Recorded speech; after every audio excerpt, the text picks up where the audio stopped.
Good afternoon. It is now 6:30, and Mayor Allen, you do have quorum, so you may start the meeting when you're ready. Thank you.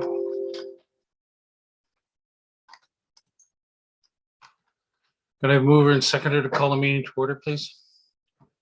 Councillor Moore and Councillor Ma Chapman, that the regular meeting of the Council of Township of Springwater of September 21, 2022 come to order at 6:30 p.m. All those in favor?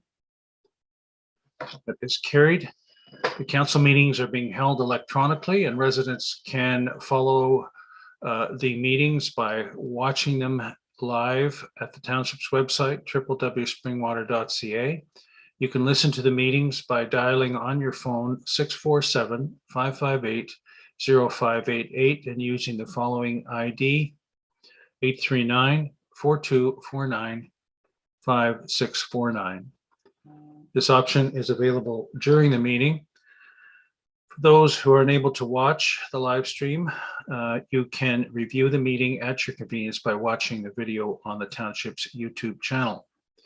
Council, this evening, are there any disclosures of pecuniary interest?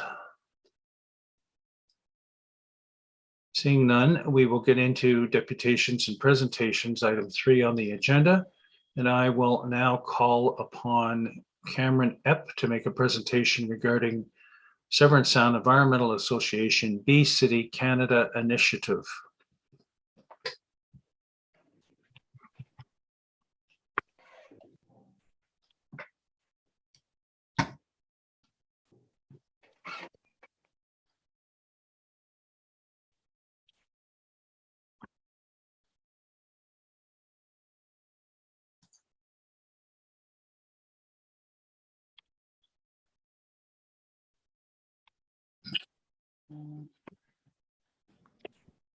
Good evening, Your Worship, Deputy Mayor, members of council, staff, along with members of the audience.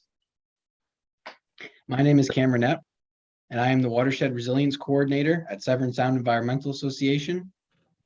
This presentation this evening will cover the B City program, benefits of getting involved, and how to get involved if you choose to.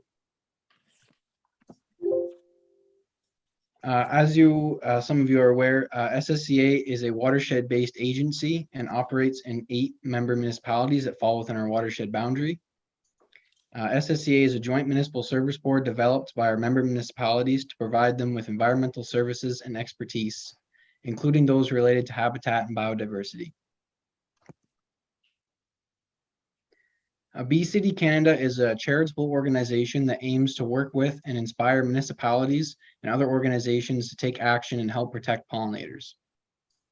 Those who join the B City Canada program will receive a B City designation. B City Canada also provides educational material to the public and the importance of pollinators and how to protect them. In our area, local municipalities that have a B City designation include the townships of Tiny, Georgian Bay, Severn, the town of Midland, and the county of Simcoe. Today, there are many threats to our pollinators. These include, but are not limited to, pesticides, human activities such as mowing, habitat loss, and invasive species. Like with most at-risk plant and wildlife species, habitat loss is one of the largest contributing factors to pollinator population declines. Pollution and urban development are reducing the amount of area that pollinators have to find food and reproduce in every year. B City Canada was created to help address these challenges faced by pollinators. Joining the B City Canada program and getting the B City designation is a great way to build on prior municipal or private-led pollinator action and get recognition for it. One of the most effective ways to help pollinators locally is to create reduced mow or no-mow areas on municipal lands, and this also comes with extra benefits to the municipality. Adopting reduced and no-mow practices can help save the municipality money, mechanical wear and tear, and staff time that would be spent regularly mowing and maintaining these park areas. Reduced mowing can also cut down on the greenhouse gases emitted by the municipality. Areas that are not mown or turned into pollinator gardens will provide many other environmental benefits, including filtering stormwater runoff, reducing pollution and erosion, and to help attract more wildlife to local areas. And finally, a key benefit to joining the program is that municipal staff will then have access to experts at SSCA and Bee City Canada to help them with pollinator initiatives. The Bee City Canada program consists of 3 main commitments that municipalities must take action to fulfill in order to become a bee city. Creating pollinator habitat, which can be done in many ways. The most common methods include creating no-mow areas to allow them to become naturalized, or to build pollinator-friendly gardens using native plants. Celebrating pollinators, which can take place during the Pollinator Week celebrations or at other times throughout the year. Examples of this include posting on social media to bring awareness to the pollinators issues, encouraging residents to use citizen science platforms to report sightings of pollinators, and promoting public workshops that support pollinators. There are also many other unique ways for each municipality to educate the public on the importance of pollinators. For municipal partners that are part of the Sustainable Severn Sound special project, SSCA can provide assistance and advice with any of the BCD program commitments. The application process is pretty simple. You just need to fill out the application form on the Bee City Canada website, and then download the resolution form, make any of the necessary changes, and then have it signed by the appropriate municipal official, and then submit it alongside the application form. The final step, once you've submitted your application and signed resolution, is to pay the Bee City Canada membership fees, which are free for the first year. You'll only need to start paying them during your second year as a Bee City. Once your application has been approved, then you'll receive your Bee City declaration certificate for the municipality.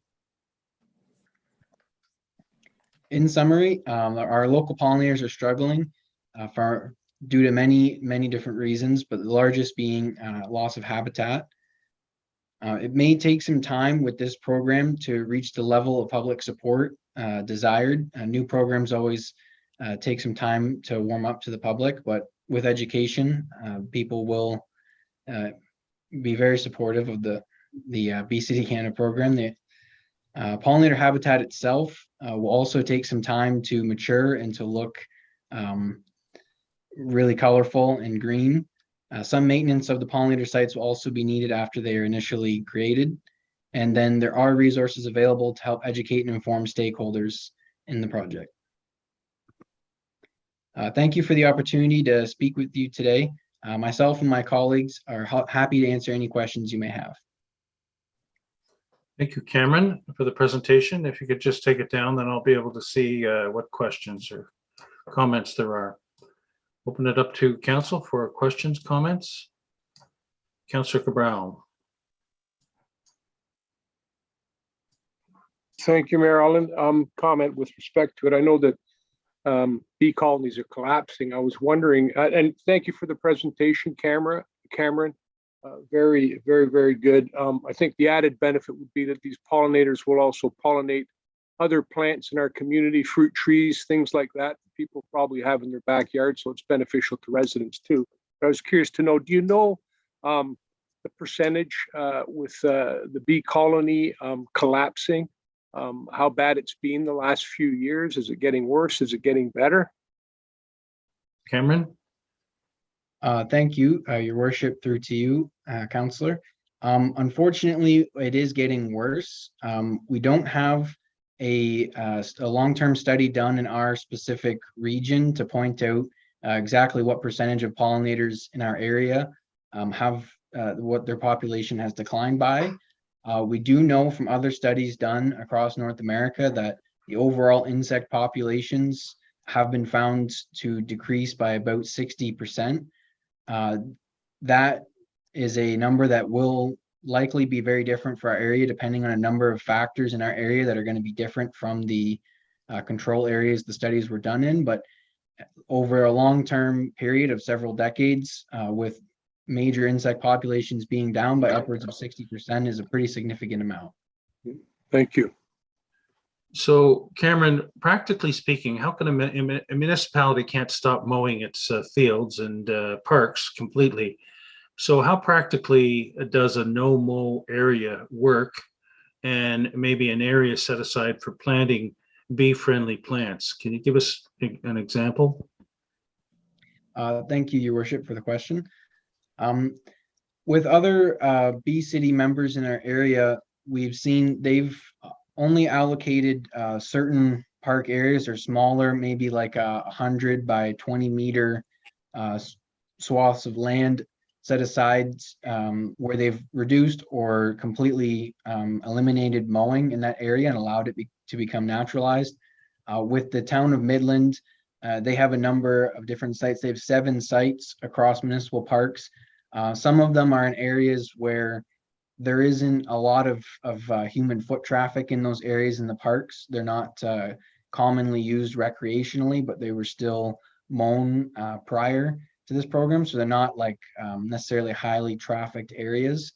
Some of them are on hillsides where it was a little bit more troublesome to mow to begin with. And so then they've allowed these areas to grow, and that's helps them save a lot of time with the park maintenance as well, and as well as provided more habitat for pollinators. And in other cases, you can select areas of the parks that are a little bit less trafficked or a little bit more out of the way of public facilities, and build purpose built pollinator gardens using mulch or another medium to repress weed growth, and then planting native plants that are wildlife friendly in the area, and then allowing them to grow and take over and create a new garden space within the parks.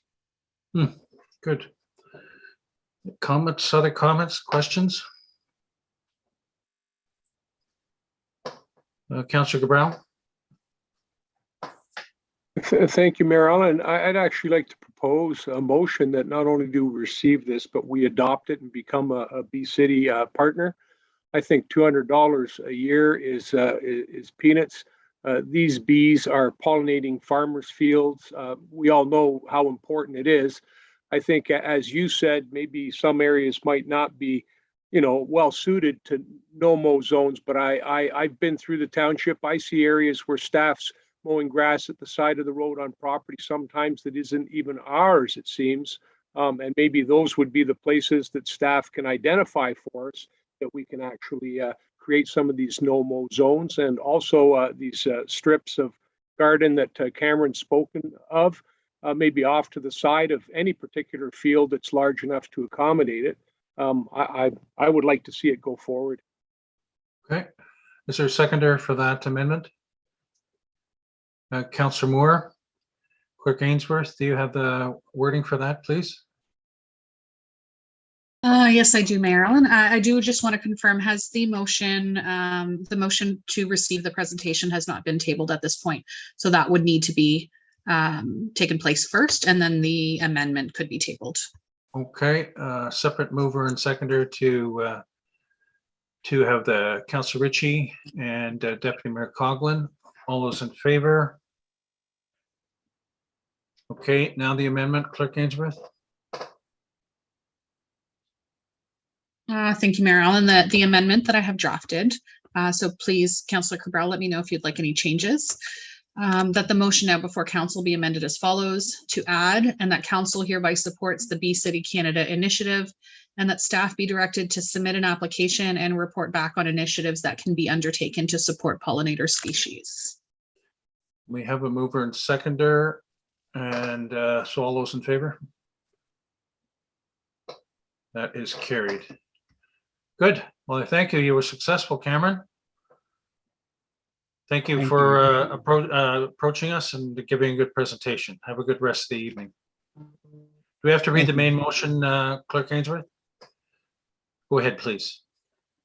The main motion would read that the delegation by Cameron Epp, Watershed Resilience Coordinator for Severn Sound Environmental Association regarding Bee City Canada initiative be received, and that council hereby supports the Bee City Canada initiative, and that staff be directed to submit an application and report back on initiatives that can be undertaken to support pollinator species.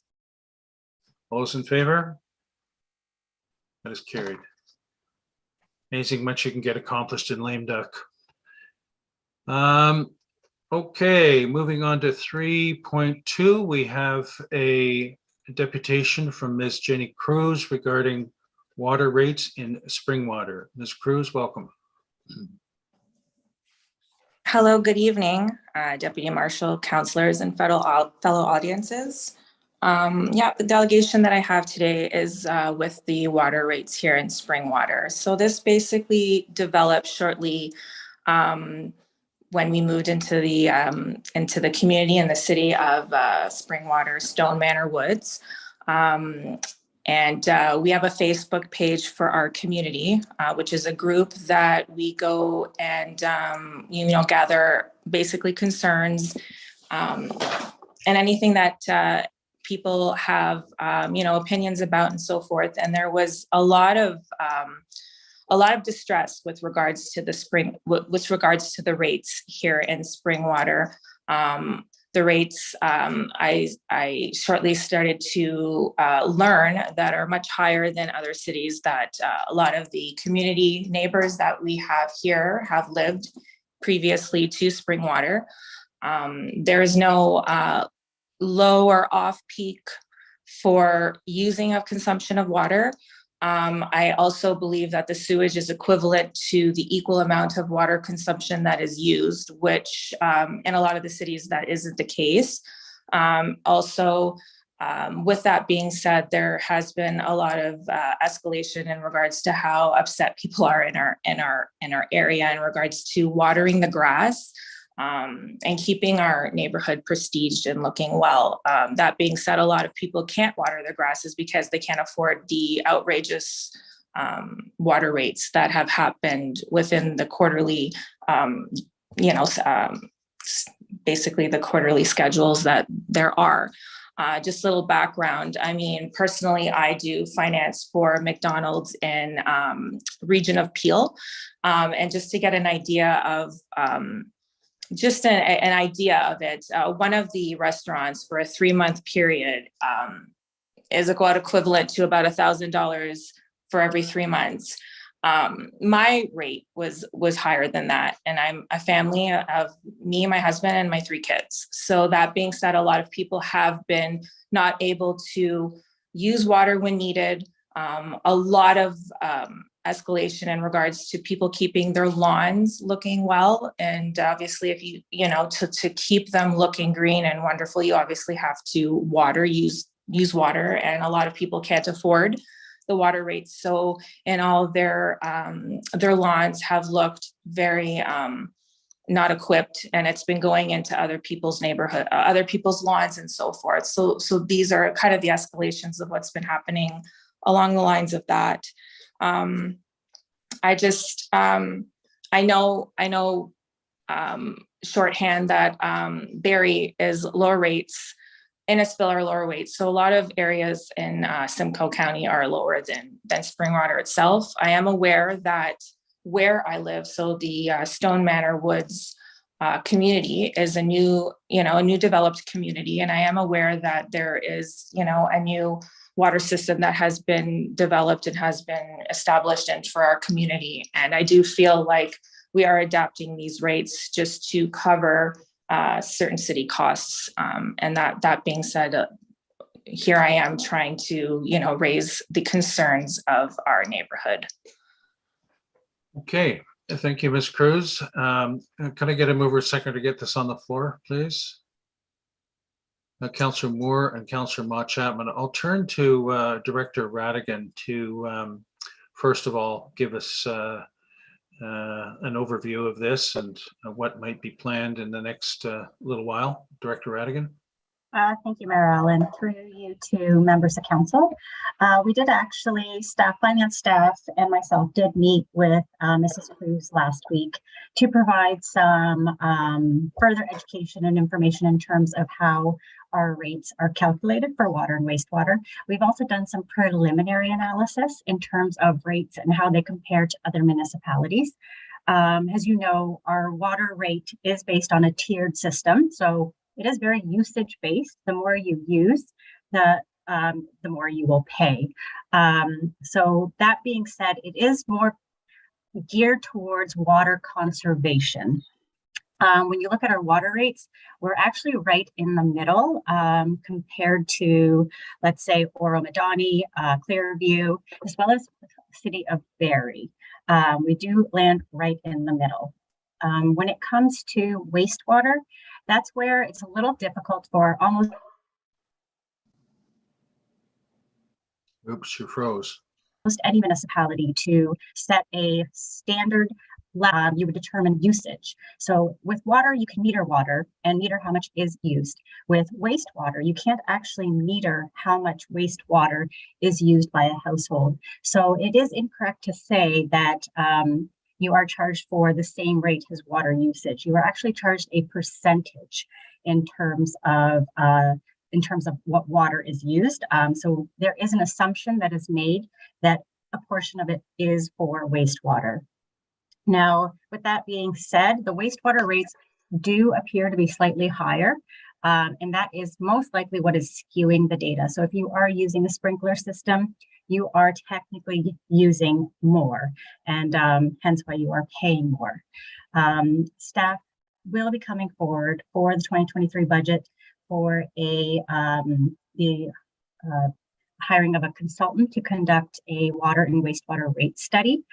We do have one currently in place. However, we do believe it should be updated, and we will be further looking into how rates are calculated and providing information sessions to residents as well to get their input and also to further educate them in terms of how water and wastewater rates are calculated. We can also look into further ways of determining water rates at peak hours and off-peak hours. However, that is an additional cost, which would also be borne by the users of that system. And I do believe it is in the cost of millions of dollars, and hence why it has not been implemented in Springwater. Thank you. When is the updated water wastewater review going to happen next term? Thank you, Mayor Allen. Through you to members of council, we will be bringing it forward as part of the 2023 budget process for approval. And once it is approved in February of 2023, we will be proceeding with an RFP. Okay, questions, comments, council? Councillor Hannah? Thank you, Mayor, and through you to Director Radigan. Could you please confirm our water rates are set to cover the cost of generating and producing potable water? It's a non-profit thing that we're involved in. We just charge the rate we need to cover the cost of providing the service. Is that correct? Director Radigan? Thank you, Mayor Allen. Through you to Councillor Hannah. That is correct. It is a usage-based system. However, we also charge a fee for capital costs, so future replacement costs. So you have to look into the future in terms of what requirements will be needed within the community. Thank you. So if we reduce the rates, then we would have a shortfall for the services that we're currently providing, correct? Director Radigan? Thank you, Mayor Allen. Through you to Councillor Hannah, that is correct.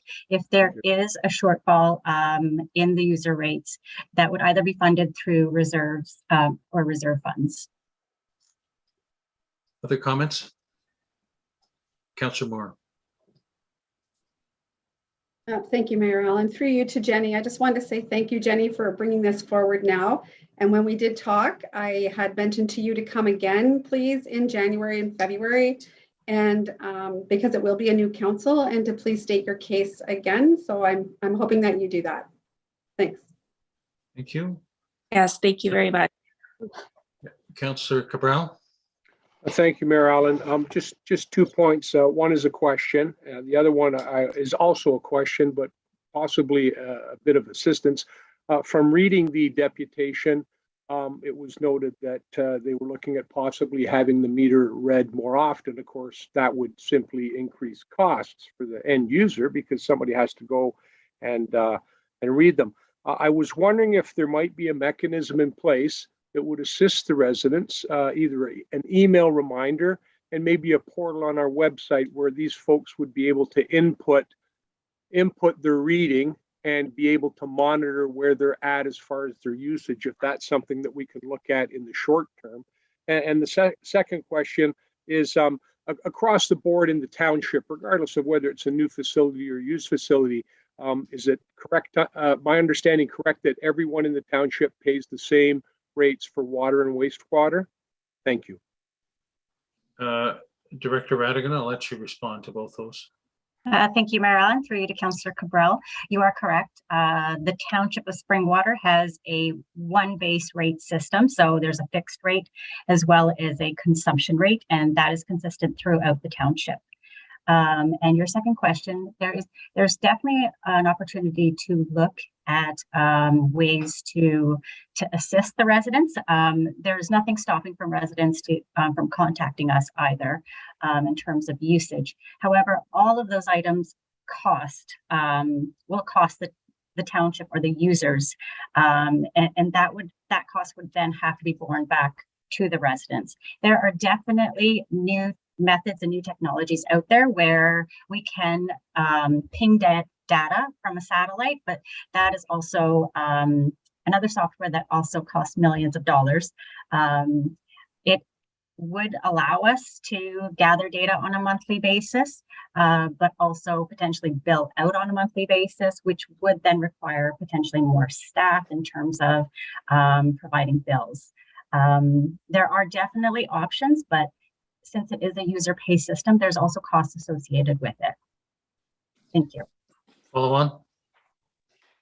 Yes, thank you, Mayor Allen. I guess I was looking at something a little bit more simplistic where residents could sign up, get an email each month that asks them if they'd want to input their meter reading into the portal at our own website, that they would be able to do that.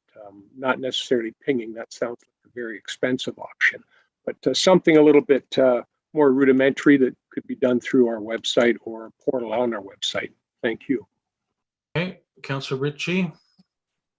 Thank you, Mayor Allen. I'd like to thank the lady for coming forward with the presentation. I've been hearing, this isn't the first time I've heard about this on the campaign trail up here in Elmville, so more on the wastewater.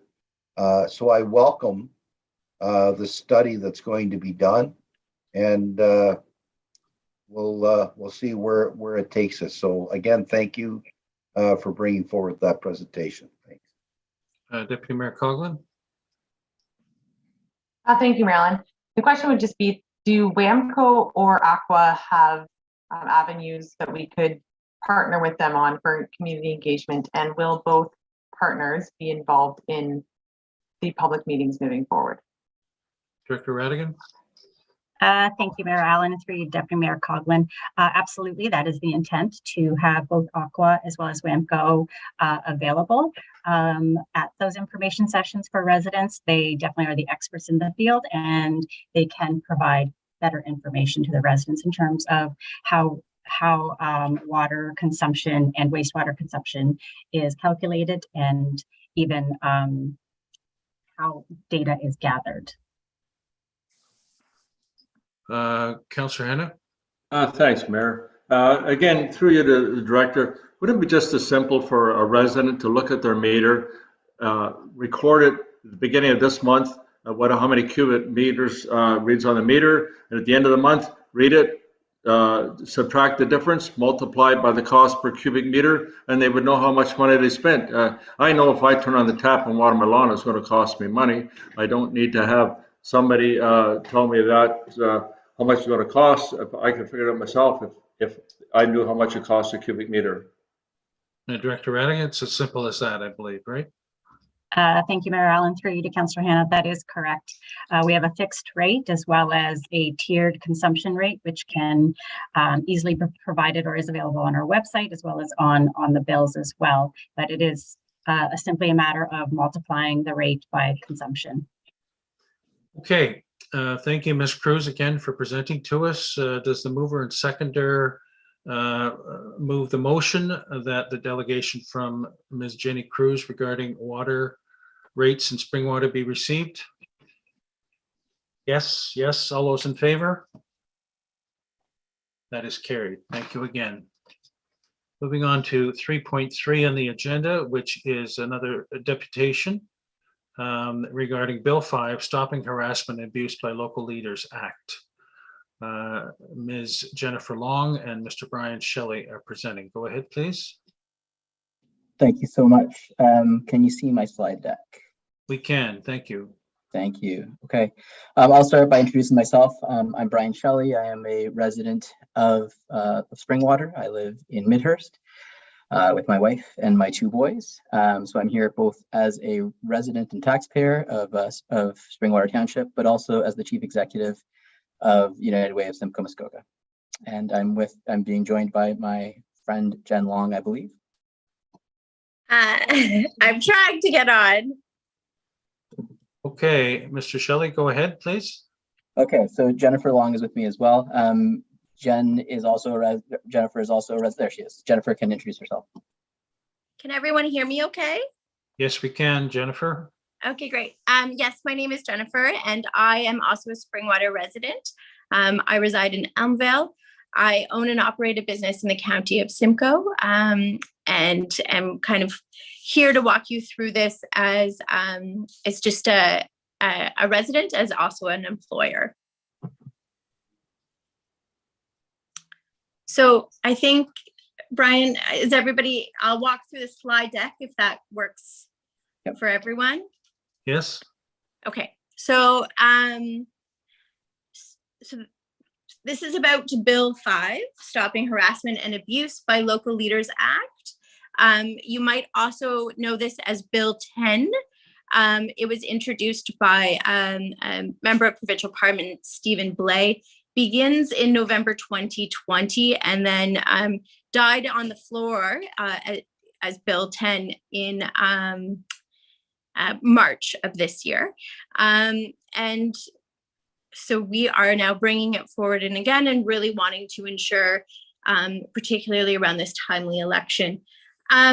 So for those who aren't familiar, this is really just about that municipal elected officials have the same consequences for harassment that they might experience in the workplace, and mainly being termination. So what this really is about is the tools in the Municipal Act that would hold councillors accountable for workplace harassment. Currently, the biggest penalty is 90 days without pay. Termination is not on that.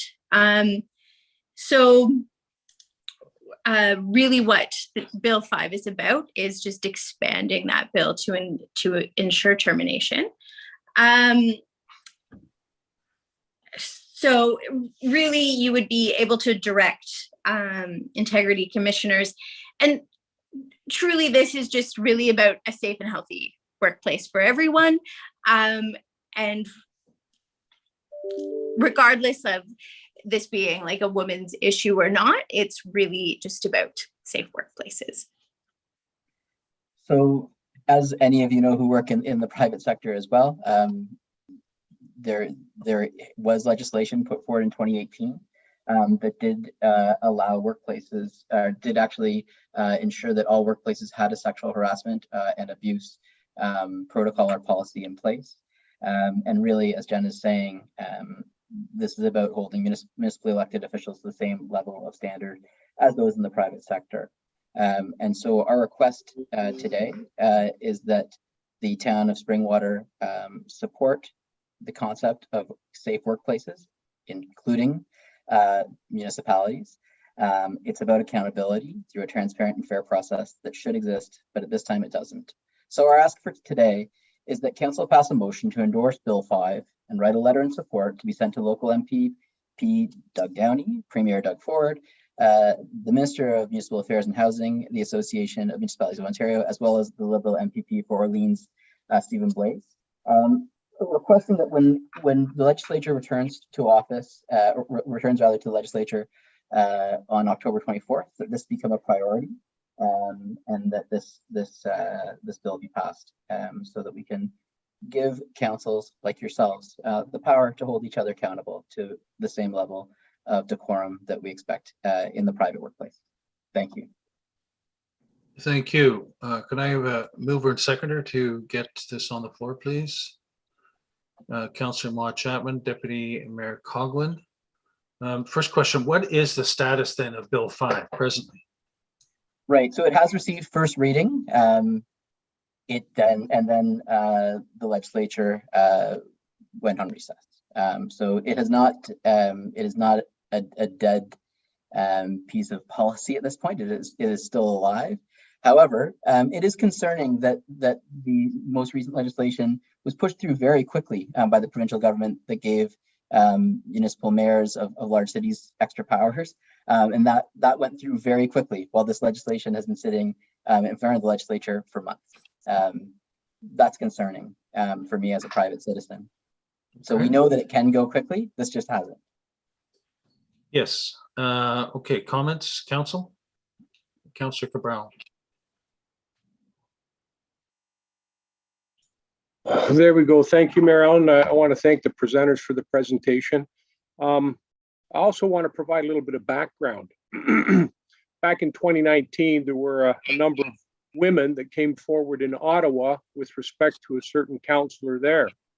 And that councillor ended up having a 450-day suspension. The integrity commissioner of the day, after hearing the complaints that were sexual in nature regarding the harassment, suspended pay for 90 days per complainant. There were 5 of them. And I wouldn't be surprised if this particular case, because all members of council at that time wanted to see this individual removed. In November of 2021, this individual started to receive $105,000 per year pay again. And I think there should be a mechanism in place to deal with egregious, severe cases where the integrity commissioner can apply for judicial review and a court of jurisdiction where the judge would be able to have someone removed. But it just goes to show you that all members of Ottawa Council wanted this individual gone, and they didn't have the power to remove him, and he still sits there to this day. So I'm in favor of it, Mayor Allen. I think it does speak to that particular incident, and that's why I'm supportive of it. Okay, thank you. Other comments, Councillor Hanna? Thank you. I have no problem supporting this. I think it needs to be supported. I wish that bill had been written in draft to include MPPs as well, provincial and municipal. It makes it sound like only municipal elected officials are a problem and not MPPs. So that's unfortunate. I don't know if when we agree to send a letter, if that's the rest of council agrees, if there's an opportunity to suggest that it also includes MPPs or not. Just a question, I guess. Okay, other comments? Okay, so we have a motion, and Clerk Ainsworth, are we suggesting the potential for an amendment to this motion that Councillor Cabral was referring to? Thank you, Mayor Allen, through you. At the moment, the motion on the table is to simply receive the delegation. Should a member of council wish to support or endorse Bill 5 and have the letter sent to the various people noted in the presentation, they would table the motion at this time, please. Table the amendment? Yes, my apologies. Table the amendment. Yeah. Councillor Cabral is flashing his card, and I presume Councillor Hanna, as he talked to it, is seconding it. So I'll let you finalize the wording of the amendment, please, Clerk Ainsworth. Thank you, Mayor Allen. So I am recommending for wording that the motion now before council be amended as follows: to add, and that council for the Township of Springwater hereby endorses Bill 5, Stopping Harassment and Abuse by Local Leaders Act, and further that a letter of support be sent to Premier Doug Ford, Minister of Municipal Affairs and Housing, MPP Doug Downey, the Association of Municipalities of Ontario, and MPP Stephen Blair. To Councillor Hanna's point about adding MPPs, what are the thoughts about that? Deputy Mayor Coughlin? Sorry, Mayor Allen, it already states in the resolution that it says be sent to local MPPs.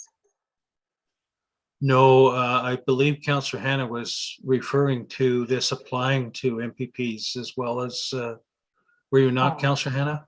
That is correct, Mayor. I just suggested that it makes it sound like only municipalities may have a problem, and it's not a provincial problem as well. And I'm sure that provincial MPPs would also like to see some regulation where matters like this could be dealt with appropriately.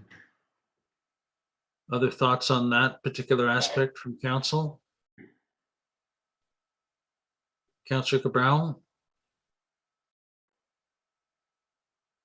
Mayor Allen, thank you. I have to agree. When this bill came forward, I was kind of stymied why the provincial government would want to apply it to municipal government when, you know, to be quite honest, any individual of a mind to do such a thing, whether they sit at the municipal level, the provincial level, or the federal level, should have some kind of guideline in order to guide them. And if they do break it, there should be some penalty above and beyond the norm. So I would suggest that that might be an appropriate thing to include in our letter, that it actually apply to, suggest that it apply to all government officials on council or at Queen's Park. Okay, Clerk Ainsworth, can you tweak the wording of the amendment, please, accordingly? Thank you, Mayor Allen. So I have added the sentence, and that council hereby supports this legislation also being applied to members of provincial parliament. Okay. Is that all right, mover and seconder? Yes, yes. All right, all those in favor? And nobody is opposed. That carries. So the main motion, Clerk Ainsworth, please. As amended. Thank you. Thank you, Mayor Allen. The main motion would now read that the delegation by Jennifer Long and Brian Shelley regarding Bill 5, Stopping Harassment and Abuse by Local Leaders Act, be received, and that Council for the Township of Springwater hereby endorses Bill 5, Stopping Harassment and Abuse by Local Leaders Act, and that Council hereby supports this legislation being also applied to members of provincial parliament. And further, that a letter of support be sent to Premier Doug Ford, the Minister of Municipal Affairs and Housing, MPP Doug Downey, the Association of Municipalities of Ontario, and MPP Stephen Blair. Just before we vote on that, Jennifer and Brian, what did you say your coverage has been in other municipalities in Simcoe thus far? So we're making this deputation tonight. Thank you, through to you, Your Worship. We're making this deputation tonight to Springwater. I believe there's also a deputation being made in Barrie this evening as well. There are individuals across Simcoe County reaching out to various councils. I would say that at this time we're on, or there are individual. This is the only, I live here, so this is where I have put my name out there and put my name on the line, and same with Jen. Okay. But I believe there's 6 or 7 municipalities that we're currently on the agenda for in the coming weeks. I'm just thinking, council, do we add that this gets sent to other municipalities in Simcoe plus the county? If you would Yeah. like, and also give the list of the other municipalities that I do know that deputations have been confirmed. So from New Tecumseh to Wasaga Beach to Barrie, we're certainly trying. Sorry to interrupt. If we went this route, we would do it to all of them regardless of where Okay. it's at in the process. Deputy Mayor Coughlin? Thank you, Marilyn, and through you. Would the group be presenting to county council as a whole, or is it simply to municipalities within the county? Thank you, Your Worship, through to you, to the Deputy Mayor. Actually, there was a request to present to County Council, and it was declined last week. Interesting. Okay, so we all right, follow on? Follow on, Mayor Allen. There could be direction then, if supported by our local municipality, that our sitting members, being yourself and myself, bring this as a notice of motion at County Council. Yes, that is true. Is that agreeable to the mover and seconder to add that plus the distribution? Yes and yes. Okay, Clerk Ainsworth, can you tweak it accordingly so it gets sent to Simcoe municipalities plus county council, and that that a motion be made by our representatives to county council regarding this?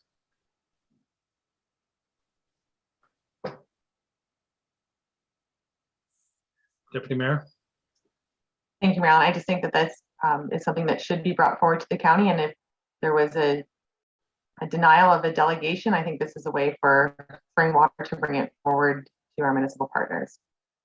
And the time to do it. Right. Okay, Clerk Ainsworth? Thank you, Mayor Allen. I just do have to tweak the wording surrounding the motion to county council, but I have added that in the motion, as well as distribution to Simcoe County municipalities and the county of Simcoe. Okay, while you're finalizing that, I'll take the vote on the amendment. All those in favor? That is carried, so we'll give Clerk Ainsworth a moment to incorporate the amendment into the main motion. And Brian and Jennifer, you can take down the presentation now. Thank you again.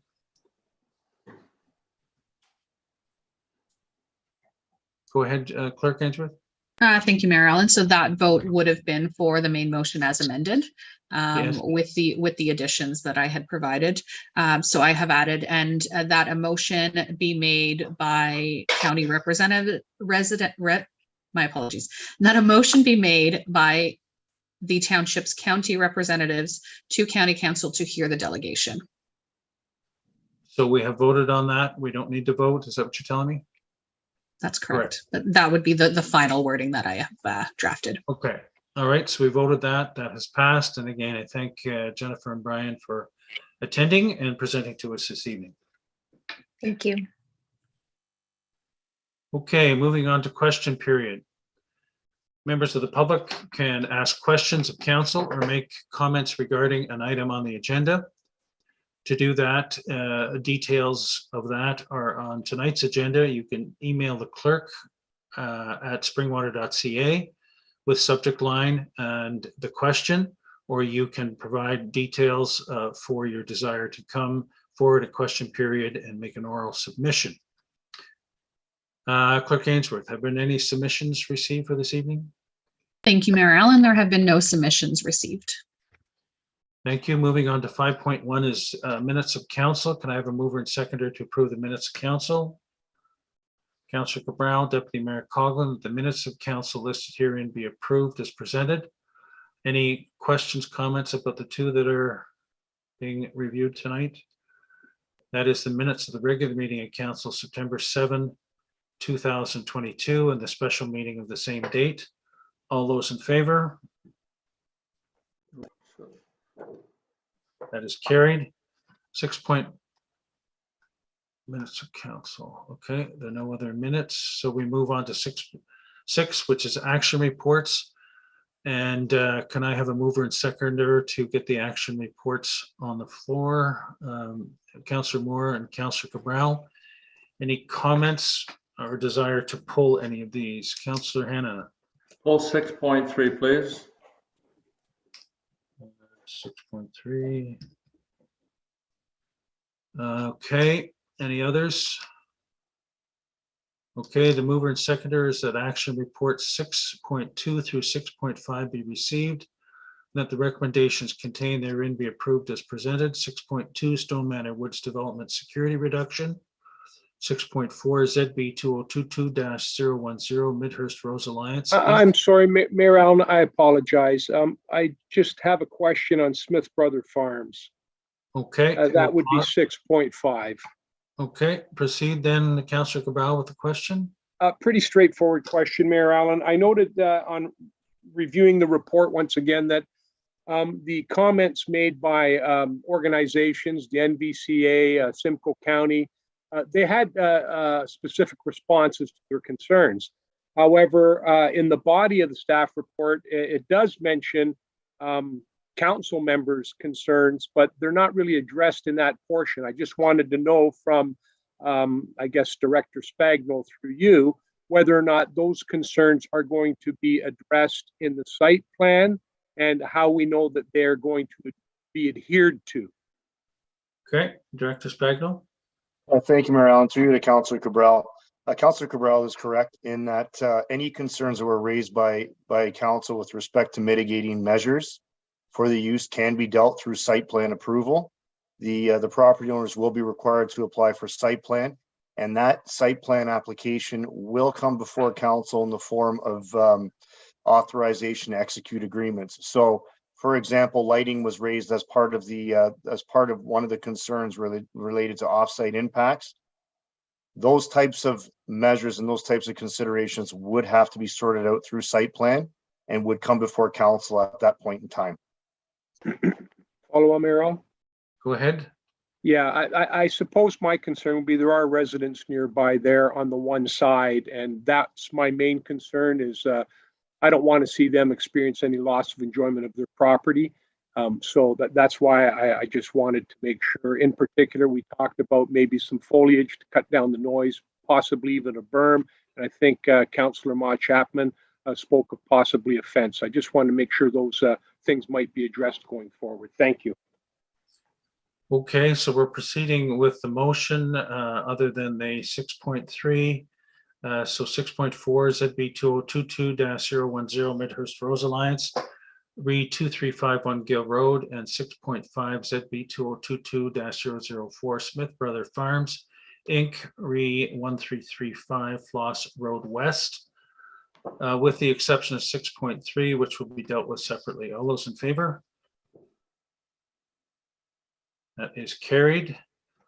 6.3 flexible work arrangements, compressed work week update. Can I have a mover and seconder to get this on the floor, please? Councillor Cabral, Councillor Ma Chapman. Over to you, Councillor Hannah. Thank you, Mayor. And just so everybody is aware, I have an extensive amount of experience with shift work, 12-hour day and 10-hour days. I shared a lot of that with CEO Schmidt when he was putting together the first pilot project. Just for example, there's two sides to the advantage of having extended work shifts, if you like. They have to make sure, obviously, that it increases or maintains productivity, and it's also great for morale. The 10-hour day is probably one of the better things that I think ever happened in some locations. For example, if you take policing, you got 3 shifts working 10 hours. That's a total of 30 hours of coverage in a 24-hour day. That gives you 6 extra hours. You take those 6 extra hours and you can break them down so you have overlap of shifts in the morning rush hour, school buses, the same in the afternoon, or in the evening as well when bars and hotels are getting out. So a lot of positive things for the residents and the taxpayers. My concern with this going forward, the way it's written tonight, is I don't see a lot of benefit for the taxpayers if we close in the office at 5 o'clock at night. When the pilot first came forward, I suggested the staff should stay, or the office should stay open until 6 p.m. During the pilot project, it stayed open until 5:30 p.m. And I think if more residents knew that they could get off work at 5 and get to our administration office within a half an hour and get there for 5:30, there would be more people attending at 5:30. I believe that some of the reasons that were given why it should be 5 o'clock, why may be valid. We are in the business of providing a service to taxpayers.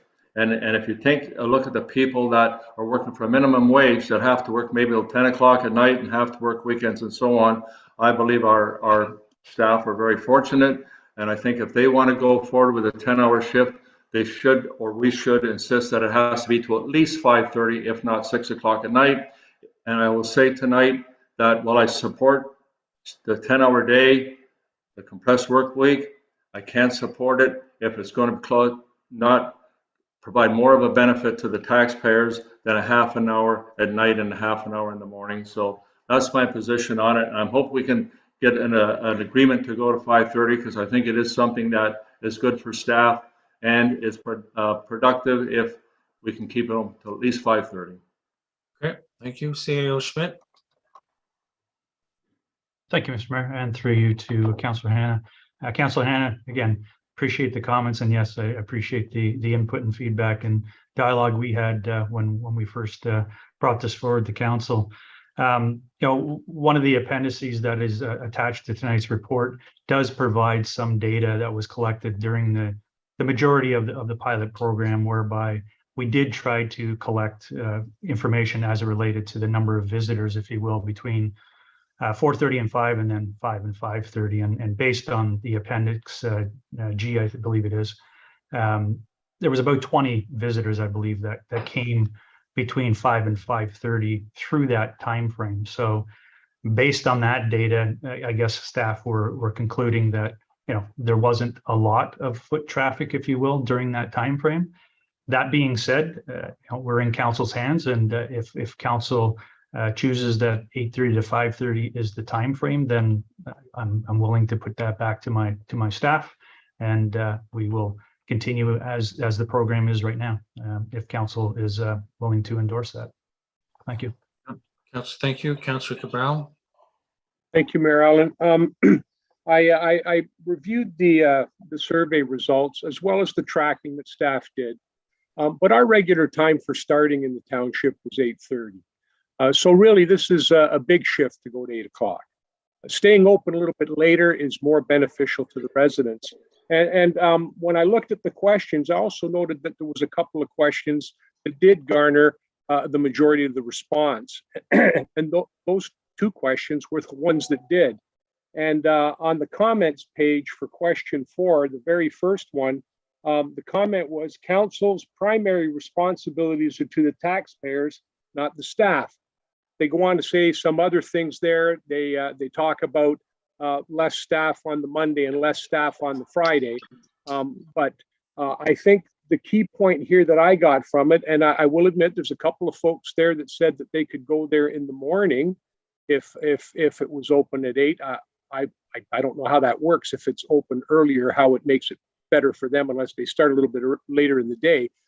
But the majority of the comments, and these aren't people that have come into the township office, these are people that are looking at it and they're looking down the road, seeing how it's going to affect them. I found it interesting that this was the one thing that a lot of them commented on, that they didn't want it to be 5 o'clock. They wanted it to be 5:30. So from the standpoint of the residents that have responded to the survey, in my mind, I would have to say that although I'm happy and it seems residents seem quite satisfied with it, certainly staff does, it's a bit of a give and take. I think it's beneficial to staff, but I think we have to try and also serve the taxpayers, which is our primary responsibility. So I would say I'm happy to go forward with it as well, but 5:30 would be the time frame that I think they should stay open till. That's what the pilot project was, and that's what council kind of agreed to. And based on the survey, that's the sense that I get, is folks want to see it open till 5:30 so that they can get in there. And they're not folks that have actually come into the office yet. These are folks that are thinking down the road that would be an appropriate time. They feel is in the best interest of the residents. Okay, Councillor Mon Chapman. Thank you, Mayor Allen. I also agree with the hours to be 5:30. Even if someone does work till 4:30 and they live out of town, they're not going to make it to go to the township within a half hour. I'm just wondering if there's enough staff to split that, do 8:30 to 8 to 5:30, so some work from 8 to 5 and some work from 8:30 to 5:30. I don't know if we have enough staff to work that way. CEO Schmidt. Thank you, Mr. Mayor. Through you to Councillor Mon Chapman. Councillor Mon Chapman, that's somewhat what's happening today. We do have some staff. Our core hours are meaning that our township administration centers open 8:30 to 5:30. That means that we do have staff there, but that doesn't mean that staff are necessarily working 8:30 to 5:30. Some may be coming in at 7:30 and leaving early, and some may be coming in a little bit later and staying later. So we're already somewhat accounting for that, if you will. So as mentioned, I think in the staff report, that was one of the directions to staff, was that in order to make this successful, that they had to ensure that those forward-facing departments had to have coverage, whether it be in person or on the phone or via email between the hours of 8:30 to 5:30. So that could mean you have one or two staff in a department, or it could be all of them, if you will. But there is coverage between 8:30 and 5:30 right now. Deputy Mayor Colgan. Thank you, Marilyn. Is there an opportunity then to refer this back to staff? I'm thinking if we're looking to have customer service available at 5:30, it doesn't necessarily need to be 5 days a week. If there are a couple days a week where we can have elongated hours to afford residents who work later, there are many businesses that have a couple days a week where they have extended hours.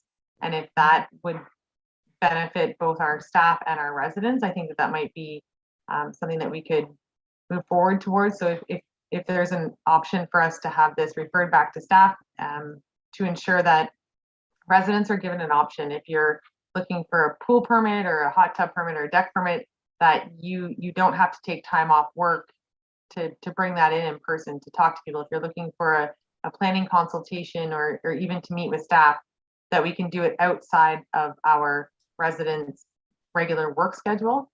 But I don't think that it necessarily needs to be 5 days a week. So that might be an option. Again, we are looking to understanding that we are competing with neighboring municipalities to retain employees and to provide a flexible work schedule. I think that that's very important. But at the same time, if same thing, hearing from residents, it's great to be able to pop into the municipality after work. Knowing young families, it's not always easy to get off and out of the door early. So having that ability to get in there. But if, let's say it's Wednesday, Thursday, or Monday, Tuesday, whatever it is, it doesn't matter. A consistent couple days a week where residents know that they can have an opportunity to book consultations or come in and pay their taxes or whatever it is they want to do up till 5:30. I don't think that it needs to be 5 days a week. So if we can have it referred and staff come back to us with a secondary plan, that would be great. CEO Schmidt. Thank you, Mr. Mayor. Through you to Deputy Mayor Coghlan.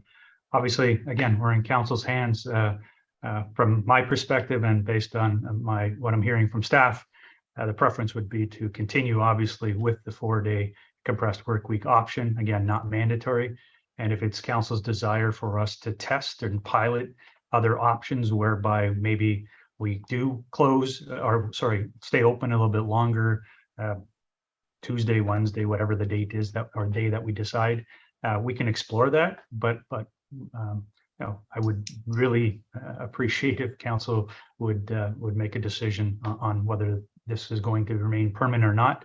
The pilot is coming to a close, and hence, if council's not supportive, then obviously we're going to have to have a conversation with staff and make the adjustments that are required. So. Well, I think council, judging from the conversation, is supportive of the compressed work week. I think we're struggling with the 5 versus 5:30. So we'll give somebody new a chance to chat, and that is Councillor Moore. Thank you, Mayor Allen. I'm in support of the 5:30, not the 5 o'clock. I think it just is more flexible for folks that work. A lot of hours are 4 o'clock or 4:30. They can get in there. And I've been telling a lot of people already that our office is open till 5:30, and I know they're so appreciative. And actually really supportive of the compressed work week too. I've heard really positive things about that. So I'm in favor of sticking it out till the 5:30. And I know some staff, it's inconvenient for childcare and things like that. And I am sympathetic to that. But I think for our residents, the 5:30 is best. Anybody else who hasn't commented thus far? And then I'll go around again. Okay, Councillor Cabral. Thank you, Mayor Allen. I just wanted to say that if we were going to talk about extended hours and it was going to be a particular day of the week, I think we'd do much like the banks do. Maybe on an appointment basis on Thursdays, we might be able to accommodate folks past even 5:30 till say 7 if they wanted to make an appointment and we knew that it was coming down the pipe. So I'm supportive of 5:30, supportive of the compressed work week, but I wouldn't mind maybe down the road if they did look at maybe an opportunity to make appointments for specific things, maybe on a Thursday past the 5:30 time if need be. Some folks just can't get in on the weekends and they can't get in even at 5:30, but 5:30 is good. Deputy Mayor Coughlin? Thank you, Marilyn. And I think I would look to Clerk Ainsworth then, considering the discussion, if council is supportive of furthering the 4-day or the compressed 4-day work week. But understanding that residents have really spoke up, and we've heard that they really do appreciate the 5:30 close. How do we then move this forward to assure that staff understand that we are supportive of moving this pilot project and making it permanent, but to have us look into how do we continue to have a couple days a week at minimum that we, or as Councillor Cabral has said, offer extended hours to accommodate residents, because we still do have people who it's impossible. Like if you're working in the city, if you're working, even if you're working in Barrie, you can't get back to Springwater in time for our office doors to close. So how do we ensure, I mean, residents were excited about the fact that we heard them and that we opened our doors longer. Our staff were excited. I think that it made us more competitive with our neighboring municipalities to retain staff. So looking for a balance in that, how do we move this main motion forward and still have us investigate opportunities for a 5:30 close a couple days a week? Well, I'll first of all go to all of the councillors for comment, and I see Councillor Hannah. But basically, as I hear the discussion so far, it's either going to 5:30, 5 days a week, or going to 5:30, 2 or 3 days a week. That seems to be being discussed thus far. So it's determining which of those two is most agreeable with council. Councillor Hannah? Thank you, Mayor. And yes, I'm agreeable to approving this tonight, if you like, if it's going to 5:30, Monday to Friday, not 2 or 3 days a week. I find it to be confusing, and we've all gone through different places where some people aren't open on Mondays, and how annoying that is. So if we're going to go to 5:30, 5 days a week, I'll support it. And just further to what Councillor Cabell stated, I think it was our first term, my first term anyway, with Perry on council. We actually opened on a Saturday to allow people to come in and file their building permits, applications for whatever it was they were building, a shed or a barn or whatever. And the place was packed on the Saturday. And at the same time, we had the OPP there letting people fill out their, whatever you call it, when they have to go and get their record check in order to work at the volunteers at schools or drive buses or whatever. And the place was packed, and we did that on a Saturday. It was a great initiative. And I think Councillor Cabell's idea would be something the residents would really appreciate. Councillor Ritchie? Well, I just wanted to, Councillor Hannah beat me to the punch. I find 5 days a week, if you start, is it Monday, is it Tuesday or Wednesday, it gets confusing and then people get upset. So just make it 5 days a week, 5:30, and maybe next spring as a pilot project, because of the spring, people are wanting to get decks and everything else built, do a pilot project where we're open from April to May or whatever it is on Saturdays till noon hours. And that's worth taking a look at as well too. But move this forward tonight, 5:30, 5 days a week. And the people like it, and we're here to provide service. That's my comment. Okay, thank you. Clerk Ainsworth, it sounds like there's an amendment to move to have this, but adjust the time to 5:30. So can you do that, please, and then read it to us? And the mover and seconder, we have one for this, right? Mayor Allen, we would require a mover and seconder for the amendment specifically. And it would read that the motion now before council be amended as follows: to replace 8 a.m. to 5 p.m. with 8:30 a.m. to 5:30 p.m. So the remainder of the motion would stay the same. It would simply be that time period that would be replaced. Okay, and it's Councillor Hannah and Councillor Cabral as mover and seconder. Okay, Clerk Ainsworth. All those in favor? That is carried. And do we have to read a main motion, or is that okay? Clerk Ainsworth. Thank you, Mayor Allen. It would be your decision if council would like to hear the motion again. I can read it. I don't think it's necessary. Thank you. Okay, moving on to information reports. Can I have a mover and seconder for the information reports? Oh, you had to card up the Clerk Ainsworth? Thank you, Mayor Allen. We do need a vote on the main motion as amended, please. Okay, the main motion as amended. All those in favor? That is carried. 7.1 information reports, mover and seconder to get this on the floor. Councillor Cabral, Councillor Ma Chapman. Any question about the bylaw services monthly activity report for August 2002? That it be received as information. All those in favor? That is carried. Verbal reports. Director Spagnell, any updates on official plan or economic development? Nothing new to report, Mayor Allen. Thank you. Okay, General Manager Ramdeo, 8.3 Midhurst Development Update. Thank you, Mayor Allen. Good evening, everyone. I'll begin with the mixed subdivision. The builder is on schedule to hand over the first 20 homes in December, as I last reported. And we do expect that all the utilities, all the landscaping necessary to welcome those new residents will be in place by then. Our staff will provide the winter maintenance for this new community. On the phase 1B, the developer is moving ahead with some of the servicing work as they hope, given the market conditions, to possibly start constructing new homes next year. On Wilson Avenue, or Wilson Drive, sorry, we had hoped to have it open for residents, but unfortunately we were unable to open it last week. We are working with the county to open the roadway as soon as possible. It is a county roadway, so they are at the table. At this point, the collective thought is to restore the road to what it was before reopening it to the public.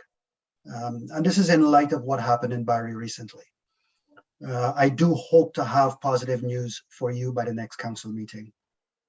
Over on the east side of Bayfield, the earthworks are continuing and will continue for several weeks more. As previously noted, nothing is leaving the site. So all the trucks, all the equipment are remaining on the site. And that brings me to the end of tonight's report. Thank you, General Manager. Any questions? Councillor Ritchie. Thank you, Mayor Allen, through to Mahesh. In regards to Wilson Drive, just what I've heard lots of stories. What seems to be the problem? The road is sunk, it's washed out. Can you just enlighten us and just what happened there? General Manager. Thank you, Mayor Allen. Through you to Councillor Ritchie. During the construction, there were some small sinkholes that developed. And those sinkholes actually undermined the structural integrity of a section of the road. There was some concern that if we did put traffic adjacent to that, the road would further fail. And it being a county road, we had to consult with them as to what they would be comfortable with. We fixed that, but we're at a situation now where part of the road is still open. It's still not paved. So you've got an unpaved road condition, and given what happened recently, there is a lot of concern that even though it meets the ministry's minimum maintenance standard, there is a potential for something to happen. And the collective thought was, let's not put that out to the public. Let's not put the public in that potential condition. So let's pave it, let's line mark it before it's reopened. And Thank you. That should happen soon. So very sensitive, people are anxious, but certainly understand the sensitivity of it. So General Manager, how are we keeping the ongoing communication updated with respect to this? Thank you, Mayor Allen. We've been updating the public through social media. So our communication coordinator has been doing that through all of our social media outlets, through our website. In addition, our development engineering coordinator has been in contact with through the county and others with the emergency services. So the public, the emergency service, and the school board have been kept abreast of what is happening on a regular basis, pretty much weekly. Okay, other cards? Anybody else? Councillor Cabral? There we go. Thank you, Mayor Allen. Through you to General Manager Ramdale. Just a question on the mixed development. You mentioned winter maintenance. I'm just curious to know what winter maintenance is going to consist of. And if it's plowing the roadways, does that mean that we've assumed the roadways, or is township being compensated for removing the snow on private property? General Manager? Thank you, Mayor Allen. Through you to Councillor Cabral. We have not assumed the road. And yes, per the agreement that we have got with the developer, we will be compensated for that. Councillor Moore? Thank you, Mayor Allen. Through you to General Manager Ramdale. Can you confirm for me, please, the status of the roundabout at Wilson and Carson, and if that'll stay on schedule? General Manager? Thank you, Mayor Allen. Through you to Councillor Moore. In terms of the schedule, my understanding is yes, it will stay on schedule. You will note in the next week, actually, that Enbridge Utility will be in there, and they will be relocating the high pressure gas main to allow construction to proceed. So all of the utility works that are necessary to allow the actual construction, those are proceeding right now and continuing. Follow on. Just follow on. Thank you. So is that then we won't see any construction actually until the spring, or will we see any construction before Christmas? General Manager?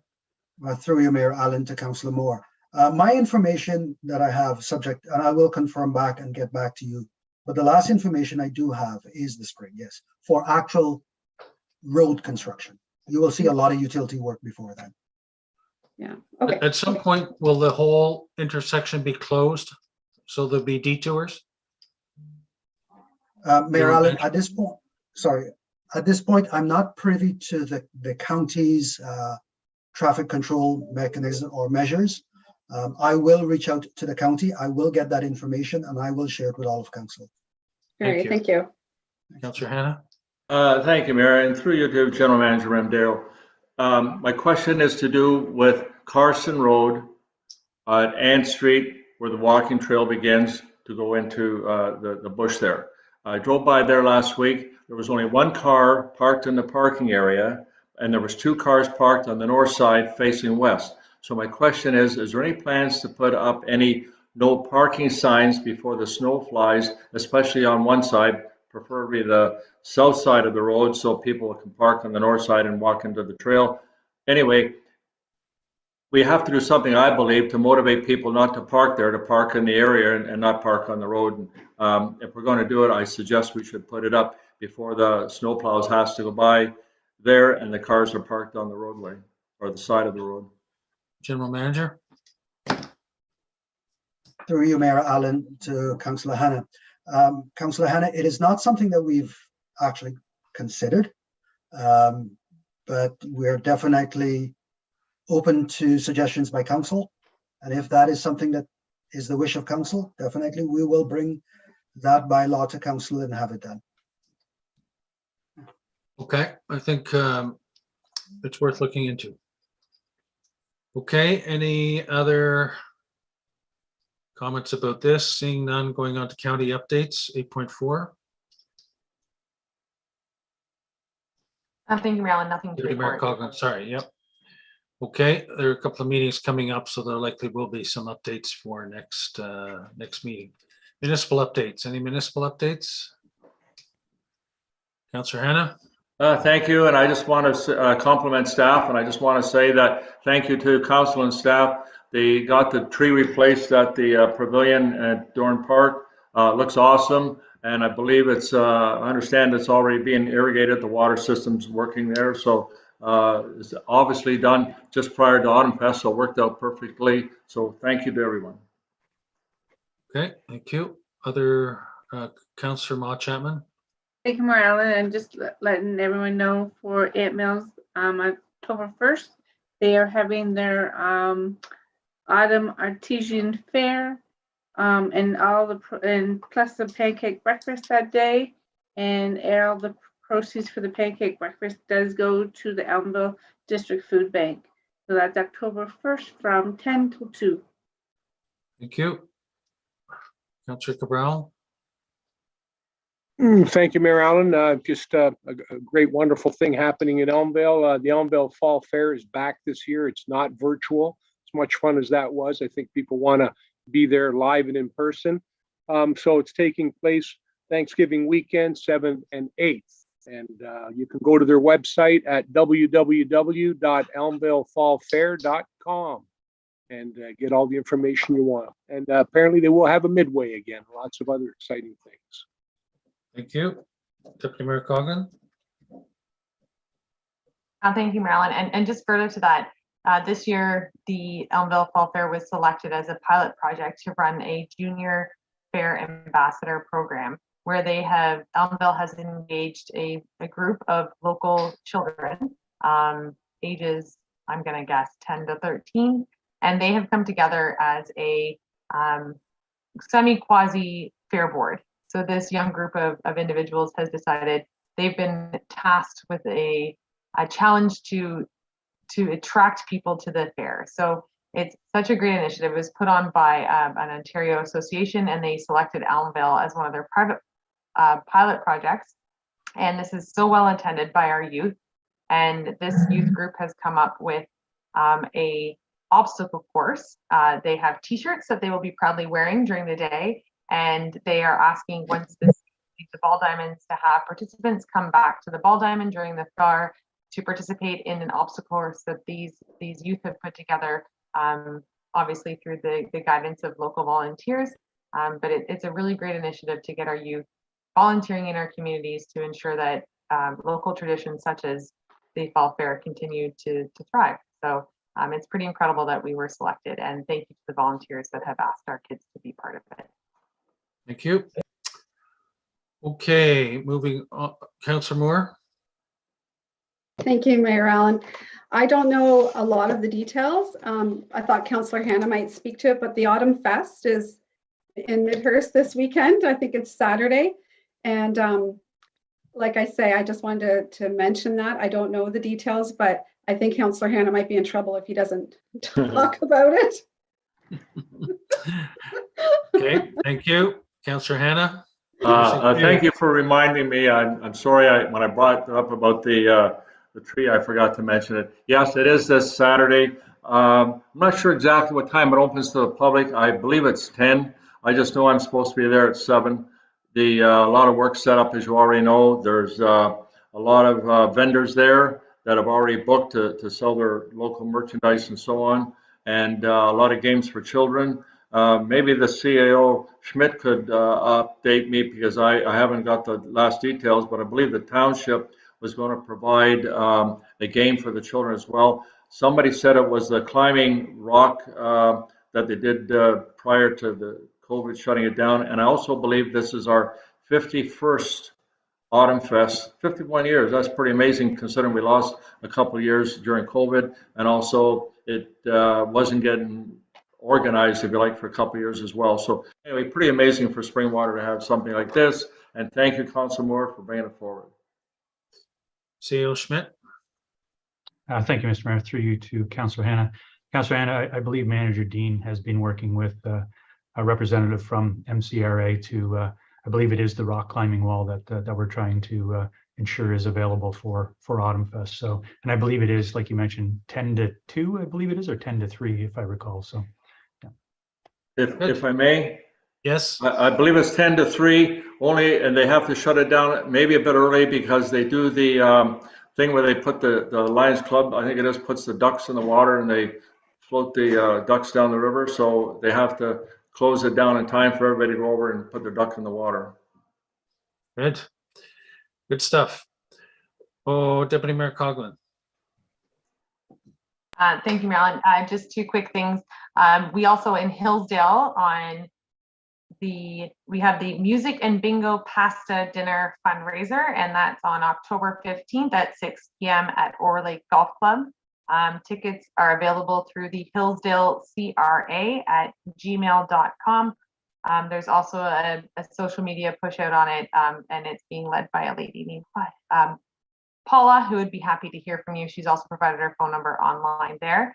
And lastly, I did try to make it home with my groceries super fast, but I missed our fire trucks. But I did want to have a shout out to our fire department for their Stuff the Truck initiative this evening.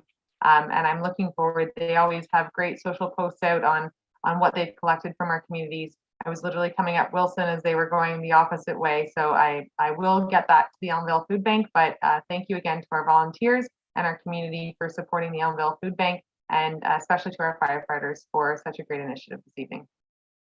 Thank you. Good. All right, moving on to notices of motion. Any notices of motion?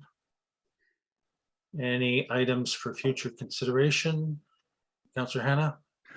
Thank you, Mayor. Just an item of future consideration that staff consider putting stop signs along Carson Road to motivate, no parking stop signs, I should say, no parking signs, to motivate the people who park there to park in the parking area that's been provided.